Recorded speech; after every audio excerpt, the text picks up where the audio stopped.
I think I'm very lucky that for me confinement is not a problem, because my brain is doing the same thing wherever I am. I can be in a room full of people and be functioning inside my head and totally oblivious to what is going around me. Or I can be in a completely empty room and it doesn't make any difference because I'm not conscious of my surroundings, you see. So the reality of it is I'm used to working on my own, both in government, in opposition, and when the years I was in the union, it's something that is the way my genetic code functions. So it's not something that causes me stress or requires an effort from my part. But I think it's important that the people who are not used to being in that situation should learn to live with themselves, really. And the reality of it is that confinement today is not a particularly onerous thing in a world in which people seem to be confining themselves perpetually. Because when I remember many years ago when I lived in London, when you went into the underground, I always marveled at the fact going to work in the underground or on a bus, that people would be there sitting every day with the newspapers, and they'd get on the same train, on the same bus, and they'd sit next to each other, and they would all have their papers, and they wouldn't talk to anybody, right? Well, the only thing that changed now is that it's not the paper, it's the mobile, right? So people are confining themselves to a life on cyberspace quite a lot. You see sometimes family goes out and they're out somewhere and they're still keeping their phones. You see it all over the place. So I think that dimension with which my age group is not particularly comfortable or familiar means, but I think we need to know that is there, means that how can you be confined today when, for example, you can have your son living in Australia and you're in your room and you can see him and talk to your grandchildren even when you're in your room. So we're living in a world where being alone doesn't mean you have to be solitary when you're alone. So Joe, one of the questions viewers might be asking is why we're here interviewing you. You're in that category of people who are deemed to be most vulnerable to the virus. Explain to us about what the reason you're here and how you go about your day in trying to prevent catching the infection. The legislation we published, which creates the legal obligation not to leave your home unless it's absolutely necessary, included that conducting parliamentary duties and conducting ministerial duties was a necessary function. As you can imagine, I had something to do with ensuring that was there. I think Gibraltarians who know you, most people do as well. You've been in the political scene many, many years, and even before the political scene. They always picture Sir Joe Bossano in his office surrounded by loads of papers and working away at sums. One of the big narratives throughout your entire career, since your arrival, your return to Gibraltar rather in the 70s, was that of the need for long-term financial planning. And we've heard many things from you over the years about economic forecasts and the likes. How much could you have factored something like this into a plan, a global pandemic? Many of the statements that I have made about the nature of our economic development and the need to plan, I've explained, and I've explained about this one, indeed, that the difference between this one and the other problems, the others that we face, the closure of the frontier, the closure of the dockyard, the withdrawal of the resident battalion, these are all things that, that I've been around when they've been happening, and at the beginning we just faced it by having the United Kingdom, frankly, giving us support and sustain policy, which was giving us cash every year to balance the budget. It wasn't quite like that, but in effect, all the period of the closed frontier, the entire development program of Gibraltar was UK financed. But on this occasion, what you've got is a situation where the global economy is the problem, not us. So this is not a Gibraltarian problem which we can do something about. This is a problem where we don't know how long it's going to last. We don't know what effect it will have on human behavior. And we don't know how long people will be able to get back into business and whether the business will be there. There will, look, if there was, and there are all sorts of it's all speculative. I mean, no economist knows the answer to this, right? But there are people who are arguing that there are something like 15,000 airlines in the world and that only 30 will survive, the 30 biggest, right? Look, we have got British Airways continuing to fly to Gibraltar because we're involved in partly meeting the costs. Otherwise, it wouldn't happen. I mean, you know, in situations like this, you need to understand that businesses instinctively behave in a way which is self-preservation, almost as if they were living organisms. You know? And therefore, what do? The only thing they can do, I mean, could anybody, if tomorrow we said every shop in Main Street can open, could the shops afford to be open with no customers and having employees? So, in a way, the only redeeming feature is that when we went to the election anticipating a recession. And as I said already, you know, a recession that will be predominantly UK and EU, not global, but possibly a very slow, a very marked slowdown in the global economy. That was put in the manifesto. The level of interconnected businesses in the world, the global economy, is the equivalent of the global virus. The equivalent of a pandemic is an economic pandemic. You know, it's like a pack of cards.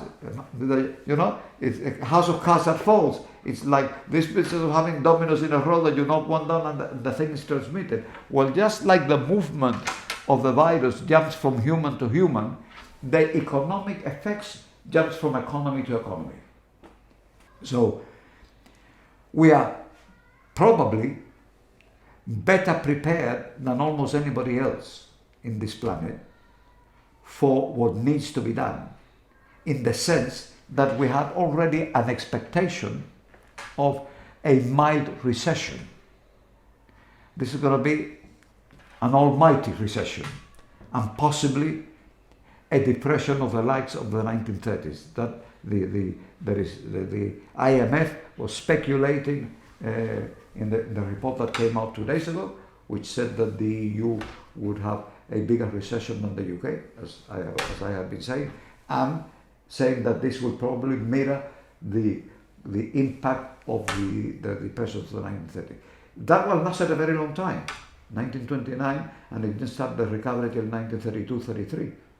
So, but it may mean a change in the kind of way in which we behave in the Western world.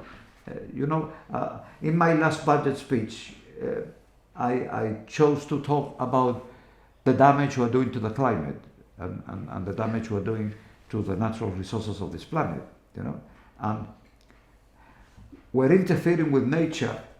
We've been doing that for a very long time. Every time we discover a way of manipulating things in order to make them better for human beings, we usually find many years after the event that we created side effects that we didn't know and we didn't expect, which have a damaging effect, I think we've got a serious mistake in the Western civilization of having become addicted to consuming. And there are more important things in life than amassing things that you're probably never going to use. Nobody needs 30 pairs of shoes or 30 pairs of shirts. You can't wear them all at the same time. You really only need 3 shirts. One in the washer, one on the back, one in the drawer. But you see, the system that produces things in millions requires them to be consumed in millions. Interesting there, you mentioned a few interesting tidbits there. June 2019 budget speech, or one of your speeches in Parliament rather, you did mention that Gibraltar needs a new economic profile that will provide greater security of income, and it needs to become more efficient. A word that we've heard you say, and you've been warning a number of times in Parliament, the need for greater efficiency. You talk about the world possibly needing to change its ways. How do you think Gibraltar can change? How can we change our economy? Well, look, I think we're going to have to change. When you say we can, you imply that we can choose to do it or choose not to do it. This is not the world in which we're going to be after this. The world will be a different world. If, for example, the tourist markets does not recover, there's not a question of whether do we want to be do we want to continue depending on tourists or not. Well, look, you can't depend on the tourists if the tourists don't come. This is not just something that's going to affect us, because luckily we have got an economy that is dependent on a number of different things.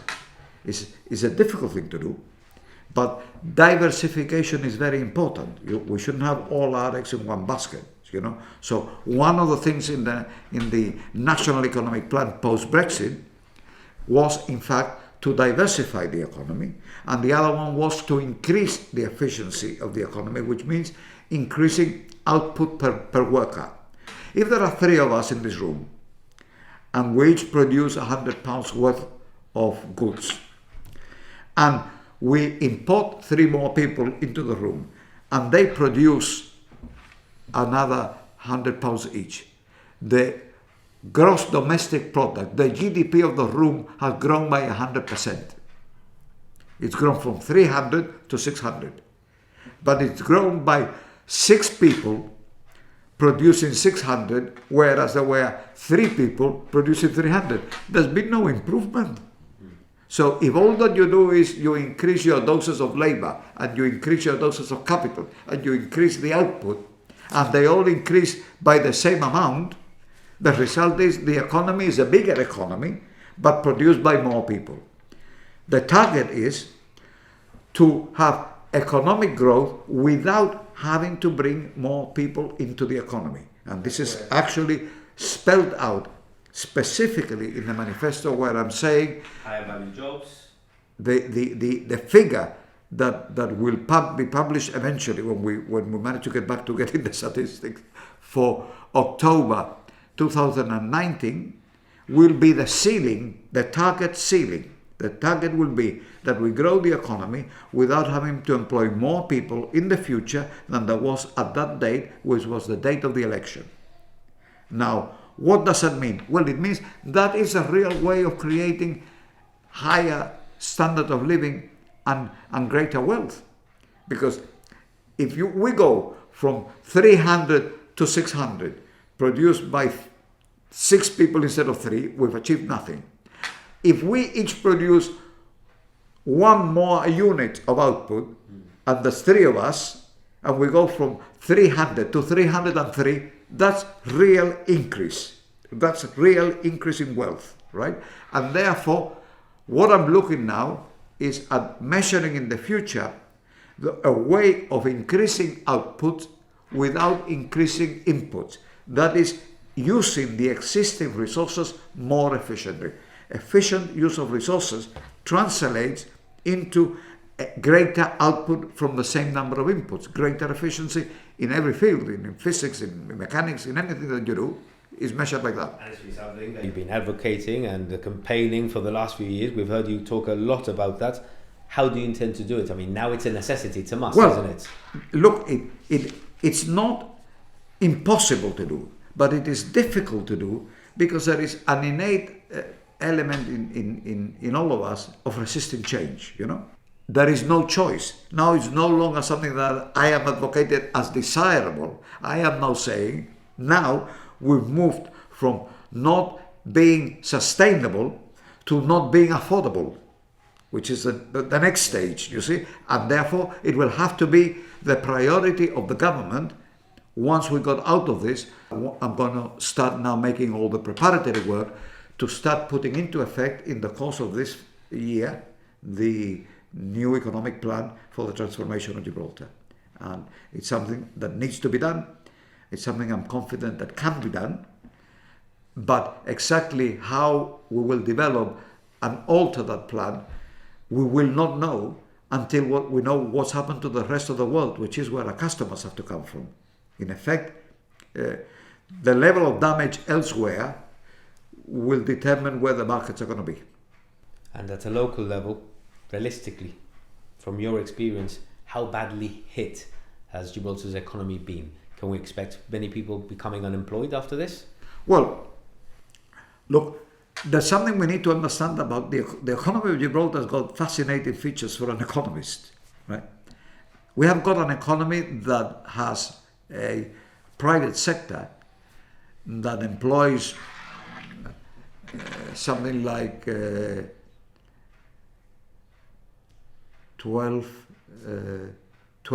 something like 18 to 20,000 people, right? And of those, you change something like 7,000 or 8,000 a year.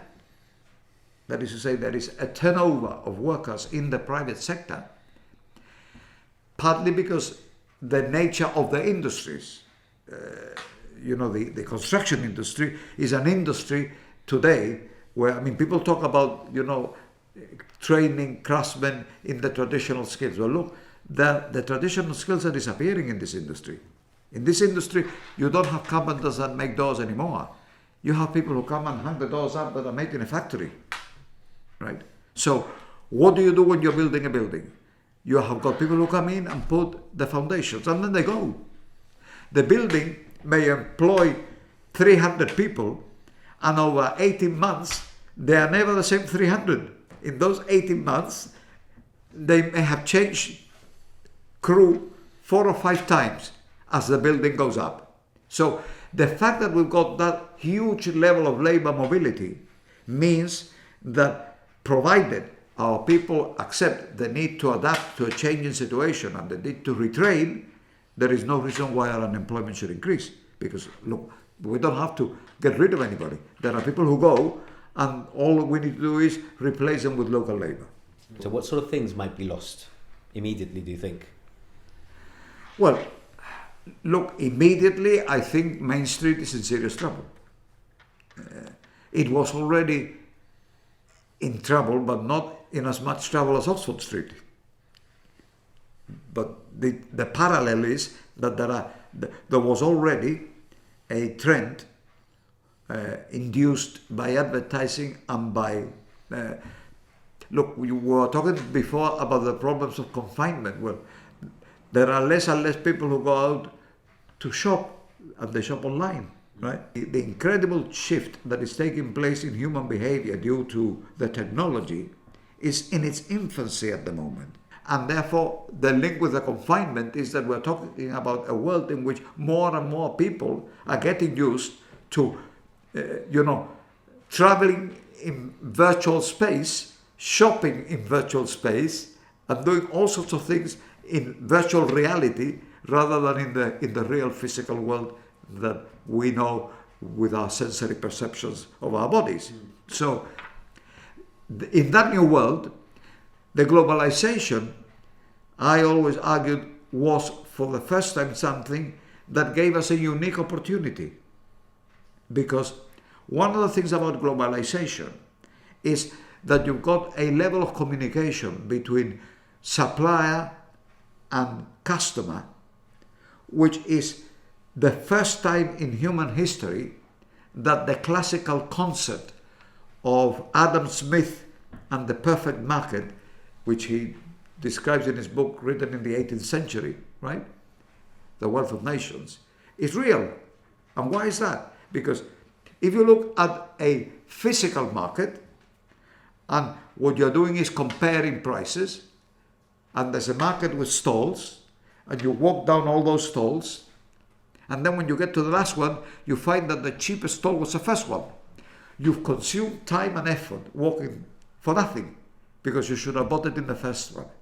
When you go on the internet, you can see all the stalls on your screen instantly and simultaneously and take that decision. So that is the perfect market. You can make a perfect comparison provided the information that they're giving you is accurate.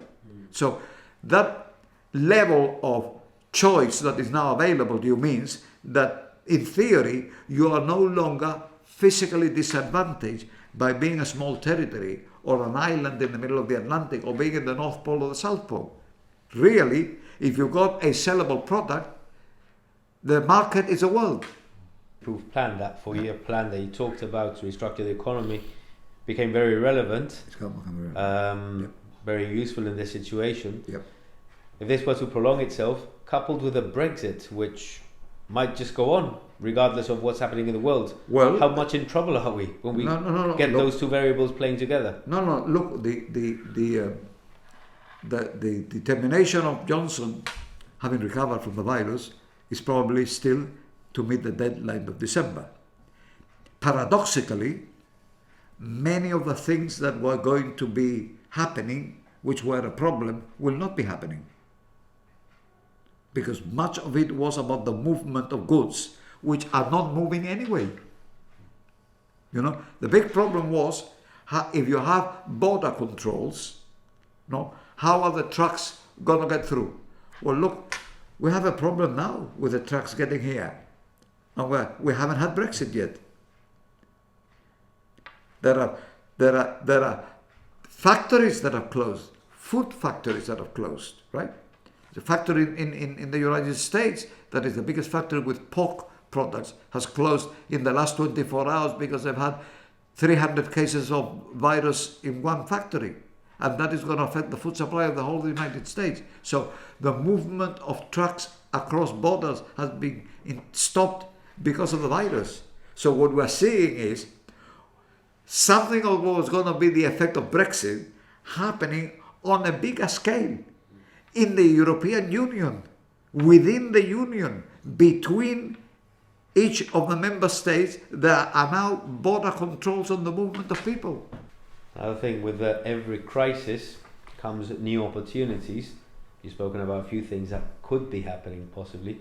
What are the sort of opportunities that Sir Joe Bossano will be trying to identify to move Gibraltar forward? The new economy we need to deliver has got to have jobs where people produce more, earn more, and pay more, and there are less. We are looking, and we were looking at that before this happened. We're looking at that even more so now, at a situation where the economy of Gibraltar will grow without the workforce having to grow. And that means that the cake gets bigger, but the people who share the cake stay the same. So there's a bigger slice for each, right? We will be, as a whole, doing better than almost anywhere else. Of that I am confident. That is to say, I was predicting 2.5% growth.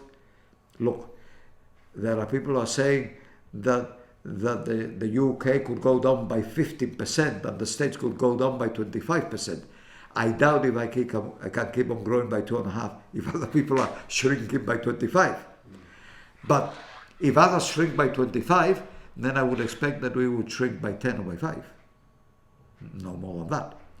But my job will be to get as close to the predictions and the targets in the manifesto, which is 15% over 4 years, as we can, whatever happens to the rest of the world.